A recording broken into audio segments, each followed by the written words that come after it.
그동안 내가 애써서 갖고 왔던 것들, 그 결실, 그런 것들을 하나씩 하나씩 보게 되는 병원년이 될 거예요. 욕심을 버리고 내 자신을 조금만 돌아보면서 이 주변을 이렇게 주변을 바라보게 된다고 하면은 그 주변에 꽃들이 만개하는 것들을 볼 수 있는 어떤 상황들이 생기게 될 것 같아요. 안녕하세요. 반갑습니다. 백화함의 수정보살입니다. 그래서 저희가 이제 53세에서 54세가 되시는 우리 소띠분들 병원 운세 한번 알아보려고 하는데요. 네, 이분들 신년 운세 알아보기 앞서서 우리 53세 소띠분들 지금까지 좀 어떻게 인생을 살아오신 분들이 좀 많았다라고 볼 수 있을까요? 일단 뭐 소띠분들은 다 유명하잖아요. 그냥 책임감 있게 꾸준히 일하는. 근데 50대가 특히 더 그래요. 40대도 그렇게, 40대도 그렇긴 한데 50대 기성세대들 50대 이 세대분들은 더 책임감이 더 강해요. 그리고 가족에도 강하고, 그러다 보니까 뭐 10대, 20대, 30대, 40대 이렇게 지나왔을 때 보면 그때는 이제 나이를 점점 먹을수록 익어가는 그런 띠라고 보시면 돼요. 그런 나이라고 보시면. 그전에는 아마 이렇게 표현하면 말씀드리면 어떻겠지 모르겠지만 경거망동한 행동도 많이 하셨을 거예요. 그리고 자기만의 그런 어떤 아집과 고집이 있어서 상대방을 좀 마음 아프게 하는 경우도 있었을 거예요. 왜냐면 내 자리에 그런 어떤 이제 방어막을 치다 보니까 상대방이 어떤 아픔이 있고 어떤 고통을 가지고 있고 나로 인해서 슬퍼하는지를 일단은 그거에 대해서는 이제 귀를 닫고 살아셨을 수도 있어요. 근데 30, 이제 40 넘어가고 50 접어들면서 그런 것들이 자꾸 이제 후회가 되는 그런 생각을 가지면서 사시지 않았을까. 그런데 이분들도 마찬가지로 굉장히 어떤 이제 공간에서 치열한 삶을 사신 것 같다라는 생각은 들어요.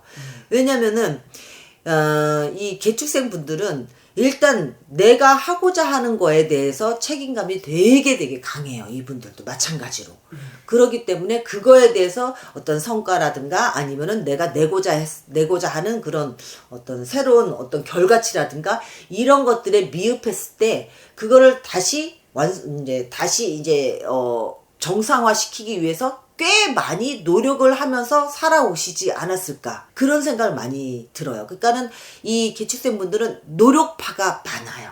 네, 많이 그렇죠, 자수성가, 어떤 횡재수라든가 어떤 그런 거를 따진다기보다는 스스로 굉장히 많이 노력하신 분들, 네, 그런 분들이 꽤 많았다, 이렇게 저는 보여져요. 네. 그럼 선생님, 이분들 같은 경우는 내가 여성분들 이야기를 좀 해보면은 내가 여자인데도 불구하고 남자처럼 인생을 살아가야 된다든지, 내가 여자로서 뭐 부모 역할도 내가 다 해야 된다든지, 뭐 아니면 자식 역할도 내가 다 해야 돼, 이런 분들이 좀 많은 거예요? 좀 많았죠. 그러니까는 예, 가족애가 있어요. 가족애가 강하다 보니까 이게 한번 내 울타리 안에서 내 가족이다라고 이렇게 딱 생각을 하면 거기에서 책임감이 강하다 보니까 짊어지고 가려고 하는 그런 생각들을 좀 많이 하셨을 거예요. 그러다 보니까 뭐 장녀가 장남이 아니라 한다 하더라도 그 집안의 어떤 대들보 역할, 즉 대들보 역할을 많이 하시지 않았을까. 그렇다 보니까 이제 스스로 좀 힘든 어떤 심적으로 아니면은 경제적으로 좀 힘든 그런 삶을 좀 사시지 않았을까 생각이 들어요. 왜냐면 누구한테 기댈 수 있는, 이게 누구한테 기대고 그 편안하게 사는 그런 나이의 개축생 분들은 아니거든요. 그러니까는 내가 나서서 이제 솔선수범하는 그런 자세를 가지고 계시기 때문에 어찌 보면 그것 때문에 더 이제 주변 사람들한테서 인정받는 그런 생활, 그런 삶을 살지 않으셨을까 싶은 생각도 들어요. 네. 좋습니다. 그러면 스님, 이분들 지금 나이까지 살아오면서 여러 가지 일들이 있었겠지만 일단 올해 한 해를 좀 돌아본다면은 올해 이제 2025년 을사년은 이분들한테 좀 어떤 한 해였다고 볼 수 있을까요? 25년이 전체적으로 봤을 때는 쉽지는 않았죠. 예, 참 말도 많고 여러 가지 일도 있긴 했지만 특히 이분들 같은 경우에는 그냥 주변의 흐름에 그냥 맡긴다고 보시면 돼요. 맡기시고, 그리고 거기에서 올해도 을사년에도 크게 그 나쁜 기운으로 들어오진 나쁜 운대로 들어오지 않았기 때문에 관망하는 자세를 취하지 않으셨을까 싶어요. 네, 굳이 내가 저기에 발을 담글 필요는 없다라는 생각으로 관망하고 조심스럽게 관망하는 자세를 이제 을사년에는 하셨을 것이다. 크게 나한테 어떤 손해라든가 뭐 위협적인 어떤 이제 불미스러운 그런 일들이 생기지 않는 이상은 이분들 같은 경우는 어느 정도 웬만하면 자기 자신하고 타협을 잘 하시는 분들이기 때문에 이 주변 상황에 그런 안 좋은 일이 있다 한다 하더라도 스스로 타협을 해서 거기서 잘 판단을 하셨을 거예요. 그게 올해 이분들은 이제 주로 나선다기보다는 이제 관망하는 자세로 올 한 해를 잘 지켜보시지 않으셨을까 싶은 생각이 들어요. 네. 그럼 올 한 해 스님 또 반대로 굉장히 좀 답답하고 좀 힘들었던 분들도 많았을 것 같은데 이분들의 좀 발길을 잡은 부분이 있다면 어떤 부분이 이분들한테 가장 좀 많이 좀 힘든 부분이었다고 볼 수 있을까요, 올 한 해? 이거죠. 그러니까는 이제 사람이 살아가는데 이제 50이 넘어가고 그러면 새로운 삶에 대한 새로운 사람을 새롭게 만나는 것에 대한 두려움이 좀 솔직히 좀 있어요. 예, 그러다 보니까 이 새로운 사람을 만나서 뭘 한다기보다는 그는 기존에 있던 그 자리, 그 자세, 그 자리에서 지키고 그리고 나를 좋게 생각했던 사람들, 서로 친분있게 지냈던 사람들한테서도 약간의 이제 멀어지는 그런 어떤 상황도 오래 생기셨을 거예요. 그렇기 때문에 그거에 대해서 좀 심적으로 좀 힘든 감도 있지 않았을까 이렇게 생각이 들고 그리고 어떤 변화가 있었을 거예요. 올해 이제 을사년에 변화라는 건 뭐냐면은 내 마음의 심적인 변화도 있긴 하겠지만 주변인들에 대한 그런 어떤 변화 좀 전에 말씀드렸듯이 좋은 관계를 유지를 한 상태였는데 이 관계가 좀 깨졌다든가 이런 거에 대한 어떤 아픔? 뭐 아픔이라기보다는 그런 슬픔 뭐 그런 것들도 아마 겪지 않으셨을까 싶어요. 그러니까 올해는 나보다는 주변인들로 인해서 되게 좀 안정이 안 되고 조금 시끄러웠다?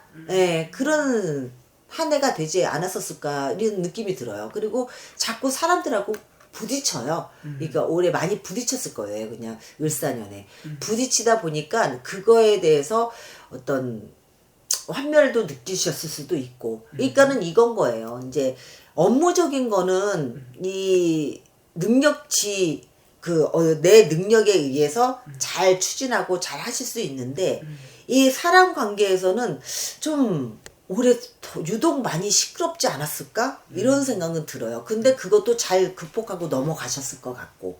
근데 이제 내년에 병원년에 들어와서는 나하고 이제 거리가 있던 사람들이 오히려 이제 뭐 오랫동안 연락을 끊고 이제 멀게 느껴졌던 사람들이 다시 좋은 소식을 가지고 돌아올 수 있는 그런 해가 병원년의 해예요. 그러다 보니까 사람들하고 새롭게 이제 만나면서 뭔가 좋은 일로 이제 어떤 이제 뭐 새로운 일을 한다 아니면은 뭔가 추진한다 라고 했을 때 그 기운이 좋게 발휘될 수 있는 어떤 협업이 됐든가 아니면 어떤 동업이 됐든가 무엇이 됐든 간에 좋은 기운으로 내가 더 활기를 찾을 수 있는 해가 병오년이다. 저는 이렇게 보여지고요. 그리고 그동안 내가 애써서 갖고 왔던 것들, 그 결실, 그런 것들을 하나씩 차근차근 보게 되는 그 결실을 맺게 되는 해가 또 이 병오년이 될 거예요. 그러다 보니까 욕심을 버리고 내 자신을 조금만 돌아보면서 이 주변을 이렇게 주변을 바라보게 된다고 하면은 그 주변에 꽃들이 만개하는 것들을 볼 수 있는 그 어떤 상황들이 생기게 될 것 같아요. 그러니까는 뱀띠하고의 그 기운, 즉 뱀의 해 이제 이 을사년의 그 기운하고의 정반대의 그 기운이 이제 또 병원원에 들어온다 이렇게 보여질 거예요. 그리고 뭔가 이제 진급할 수 있는 그 기운도 병원년에는 들어온다 이렇게 보여져요. 이게 생활은 바뀌어요. 주변 환경이 바뀌기는 해요. 근데 그 바뀌는 게 운대의 상승으로 인해서 좋은 쪽으로 바뀌게 될 것이다. 이렇게 보여져요. 네. 그럼 선생님 우리 이 숙대분들 중에서 태어난 월생으로 본다면은 내년에 조금 더 기대해봐도 좋은 월생은 몇 월생분들이 좀 있을까요? 제가 음력 기준으로 딱 봤을 때요. 네. 2월생도 괜찮고요. 4월생도 괜찮아요. 2월, 4월, 11월생도 좋네요. 11월생도 좋고 그리고 이게 좋은 해가 그 달에 태어나신 분인데 5월생도 나쁘지는 않아요. 나쁘지는 않은데 일단 제 눈에 뭔가 딱 좋게 이게 보여지는 달이 2월도 괜찮고 11월도 너무 좋고 그리고 5월, 6월? 5월도 괜찮네요. 하여튼 전체적으로 봤을 때 개축생의 그 기운 자체는 참 좋다. 특히 개축생의 음력 7월생은 제대로 뭔가를 하나 잡지 않을까 싶은 생각이 들어요. 예, 음력 7월생이 운이 확 올라갔네 이런 느낌이 갑자기 지금 확 들어오니까 음력 7월생 분들은 참 좋은 기운이 들어왔다 이렇게 보여져. 이게 남자분도 그렇고 여자분도 그렇고 뭔가 좋은 일이 있겠구나. 그리고 문서운도 되게 올라가 있어요. 네, 문서운도 좋게 들어왔네요. 네, 그렇게 보여져요. 네네. 너무 좋습니다. 정말 이렇게 운기가 좋을 때 사람들은 보통 점사를 보러 많이 안 가시더라고요. 안 가죠. 네.